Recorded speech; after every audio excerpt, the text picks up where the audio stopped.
Hello, everybody. It's your boy Jordy Jordan. Welcome back. Welcome back. It's been about a half a month or more since I did a YouTube video, and a lot of it has to do with I don't like World War II. Like, the game is just stale to me at this point, and like I just had nothing I wanted to make a video on, so I decided to jump in here and do a video today. And the only topic I could really think about doing was how can they make Call of Duty great again? How can they do it? What is something they could do to make the game series great again? So I was sort of thinking about it. When I was a kid, I used to love wrestling growing up. Loved it to death. I would go and watch the Monday Night Raw in a 2-hour segment. Me and my brother would watch it. As a kid growing up in the South, the NWO, the Raw versus WCW war, that was my soap opera. I loved it as a child.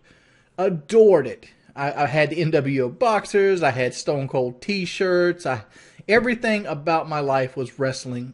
About middle school until I got into high school. When I got in high school, it kind of became uncool to like wrestling. So I kind of moved on from it at that point. But I still, wax poetic for that series of events. And today, one of my favorite pastimes is to listen to wrestlers who are now past their prime talking about the situations or like how life was behind the scenes during the time, and I find that super interesting. But regardless, I'm taking this strictly from wrestling, how to make Call of Duty great again. One thing that wrestling did as a kid is that people would get moved in and out of territories, and this would renew their interest into the character itself. Like, for example, let's take Kane. Kane is a guy that played numerous roles throughout of his career. He played Isaac Yankem. He played the fake Diesel. He played a couple other things. But he had 4 or 5 characters before he had one to stick as Kane. And they would he would play Yankem for a while. It wouldn't work out. They sent him to a territory. Well, eventually he became Kane. Well, people get hurt. People get, don't get over as well. People get babyface. And I think Jim Cornette says it the best. He goes, people don't know that they missed something until you give them a chance to miss it. And that's what they do in wrestling. So basically, if a wrestler's not getting over well, sometimes they'll just pay him to sit home. They're like, hey, sit home 6 months, do a movie, write a book, and then they'll bring that wrestler back for a main event, and they'll get this large crowd pop and all this renewed energy around. It's like, fuck yeah, Kane's back, yeah! And that's what Call of Duty needs, honestly. Because Treyarch could have made World War II. They could have made World War II, and they could have slapped Sledgehammer's name on it. I still think I'd be bitter about this because I'm kind of tired of the formula. One of the things I love in my life right now is I really like Rainbow Six Siege. And that game has so much strategy involved in it. And it blows my mind when I go back and play something like Call of Duty World War II, which is basically an arcade shooter. Like, when I was younger, like, Call of Duty, I would try to put arcade-like shooter styles onto Call of Duty. And I picked this gameplay that you're seeing in the background as an example of it, because this was my competitive trailer park gameplay. By the way, the commentary sucked on this video if you ever want to go back and watch it again. Like, you kind of see the evolution of my videos over the years. But one thing that they could do is this kind of sucks, and I'll give you a suggestion, but drop a couple studios. Sledgehammer being one of them. Drop Sledgehammer. Have Infinity Ward fall back to a more, progressive role, and have Treyarch take the lead on it. Make Call of Duty come out every 2 or 3 years. Right? Maybe every 2 years. Maybe every other year you get a Call of Duty. And make them design, especially with these microtransactions that they're putting in these things now, right? I mean, that should be able to hold off on their own. Because Black Ops 3 pretty much was a 2-year Call of Duty. And, the 3rd year is, I can't see myself going back and playing very, very much of Black Ops 3 at this point because I'm played out of it. But I think a 2-year lifespan is good for a good Call of Duty. And if you give Treyarch just the helm, just give Treyarch the helm. Let them make Call of Duty. Let them be the primary Call of Duty company and only come out every 2 years or every 2.5 years.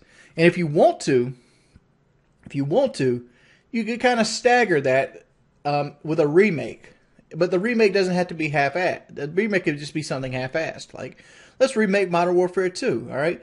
Modern Warfare 2 comes out every 10 months or something. Every 14 months. I'm sorry. A year. Don't make it a year, but make it a half a year. But that's another thing. But like, I think they need to take Call of Duty away from us and let it breathe a little bit. And like another point and example I want to point out to this is like Assassin's Creed. I liked Assassin's Creed 4. I did, but it was the first Assassin's Creed I actually sat down and tried to play. I went out and bought Assassin's Creed 3 because I liked Assassin's Creed 4, but I was already tired of the formula. Because I had played it so often in Assassin's Creed 4, Assassin's Creed 3 was just more of the fucking same with a different map. So, like, I didn't even finish Assassin's Creed 3. I played, like, maybe 10% of the game because I paid $5 for it and I threw it away. It's like in a stack of my games over there somewhere. But Assassin's Creed Origins came out, and it's been a while since I was interested in a game, and they took a year off. I bought Assassin's Creed Origins, and I'm sure a lot of other people did as well, because just that little time away made me want, like, well, maybe I should give this another try. I'm a little bit bored with the game. You know, that's how it works. I think if they stop being stop coming out every year with Call of Duty, it would make the series great again. People would actually look forward to it. Let's say the next Call of Duty isn't next year, but it's going to be the year after. Like, say 2019 is the next Call of Duty, and we're just stuck with World War II until then. People will move on from World War II. It will. You have a lull in your sales. But when 2019 or 2020 rolls around and you drop a new Treyarch Call of Duty, and it's a Rolls Royce like Black Ops 3 is, and it's Modern Warfare, and they have these big trailers and maximum announcements, you got fucking Grand Theft Auto right there. You got a Grand Theft Auto level of sales into your Call of Duty game. And I think that's the way it should happen. Like, look at Grand Theft Auto, for example. They don't come out every year, but every time fucking Grand Theft Auto comes out, that shit breaks records. Fallout comes out maybe once a fucking console generation. And guess what? It breaks the records when it comes out. Elder Scrolls 6, right? That game is fucking crazy how long it's been in development. But when Elder Scrolls 6 comes out, you guarantee it's going to be every motherfucking platform known to man. But regardless, it's going to sell. It's going to sell because people want it. They give enough time, they craft the game, they put enough love into the game to make a good game, and they don't shit out what they did with World War II. They can't keep shitting out 9 maps, putting out 4 map packs that cost $15 a pop, and have no love in the game itself. World War II was a travesty. They tried to bring it back to boots on the ground and make sales, which they did for a little bit.